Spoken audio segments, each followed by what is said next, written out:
សួ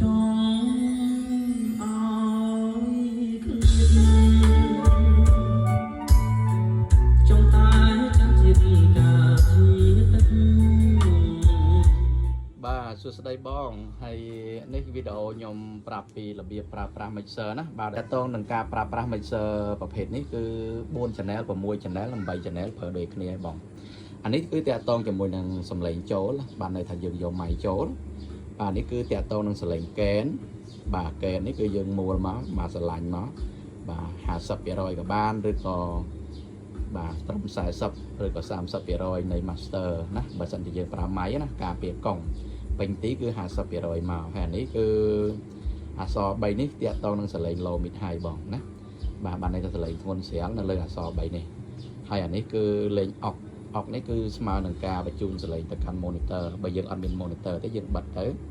អានេះទាក់ទងនឹងសលេង effect និង echo សម្រាប់លេងទៅអញ្ចឹងយើងលេង 50% ទៅអានេះគឺសំឡេងឆ្វេងស្ដាំបានន័យថា balance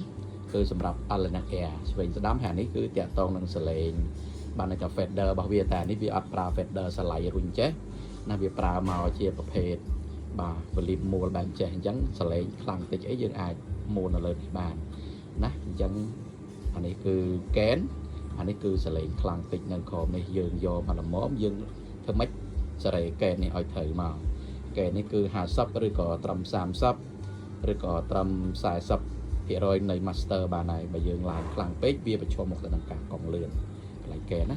បាទយើងយកកេននេះមកល្មមមកកុំឲ្យវាស្ទើរពេកហើយកុំឲ្យវាខ្លាំងពេកសលេងខ្លាំងតិចយើងមកមួលនៅលើ volume នៅក្រោមនេះ volume នេះយើងមួលខំនឹងមកណាបាទហើយ channel មួយគឺដូចគ្នាទាំងអស់ណាតាក់ទងនឹងមុខងារគឺអត់ខុសគ្នាទេហើយនេះគឺ master ធំអញ្ចឹង master ធំនេះគឺយើងរុញមកគូនឹងរុញដល់0មកបាទហ្នឹងគឺសម្រាប់ master ណា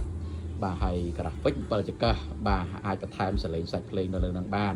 ហើយនេះគឺតាក់ទងនឹង main បាទសម្រាប់ចេញទៅកាន់ ampli របស់យើងណាបងចេញអាហ្នឹងទៅហើយនឹង air ចេញមកគូហើយកន្លែងនេះគឺតាក់ទងនឹងយើងលេង bluetooth ណាគឺអានេះគឺសម្រាប់សលេង bluetooth សលេងធ្ងន់ស្រាលនៅលើអក្សរ3នឹងដូចគ្នាហើយអានេះគឺអុកអញ្ចឹងបើយើងអត់ប្រើអុកទេយើងមួលសម្រាប់ចោលទៅហើយអានេះគឺ effect សម្រាប់បញ្ជូនទៅកាន់ monitor បើសិនជាយើងប្រើ monitor អាហ្នឹងយើងបញ្ជូនទៅកាន់អាហ្នឹងតាក់ទងនឹង effect ហ្នឹងព្រោះប្រភេទនេះវាអាចរុញសលេងទៅកាន់ monitor បានតាក់ទងនឹងកម្រិត effect វាអាចចែកបានណា mixer ខ្លះវាចែកអត់បានទេគឺវាលេងបានតែទត់ឈុត PA នៅមុខឯណាសម្រាប់ monitor រុញអត់បានទេតែយើងែកមាន effect ផ្សេងតែនេះអត់ទេយើងអាចបញ្ជូន effect ទៅកាន់ monitor ឲ្យអ្នកច្រៀងស្ដាប់បានសំឡេងហើយអានេះគឺឆ្វេងស្ដាំដូចគ្នាហើយអានេះតាក់ទងនឹងសំឡេង control bluetooth បាទខ្លាំងតិចគឺយើងមួលឡើងនេះអានោះបើលេងតាម bluetooth បងអានោះបើលេងតាម bluetooth គឺយើងមួលអាហ្នឹងហើយនេះគឺតាក់ទងនឹងកម្រិត echo effect យើងចង់បន្ថែមអាឡូខ្លាំងអាឡូតិចយើងបន្ថែមនៅលើអា2នេះអាពណ៌លឿន2នេះអានេះគឺតាក់ទងនឹងការផ្លាស់ប្ដូរកម្រិតសំឡេងព្រោះវាមានពី1ដល់99អញ្ចឹងយើងអាចមួលនេះបានមួលមួយមកវាលោនចេះដល់ពេលបើយើងស្រឡាញ់32យើងចុច OK ពីលើ1វារ៉ាន32ហើយ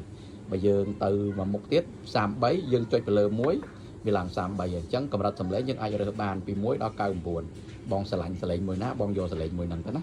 បាទអញ្ចឹងរបៀបប្រើត្រួសគឺប៉ុណ្ណឹងហើយតាក់ទងនឹងការ connect Bluetooth បងចុចលើ mode នេះមួយចុច mode នេះមួយទៅហើយយើងយកទូរស័ព្ទមក connect ទៅវាជាប់ហើយណា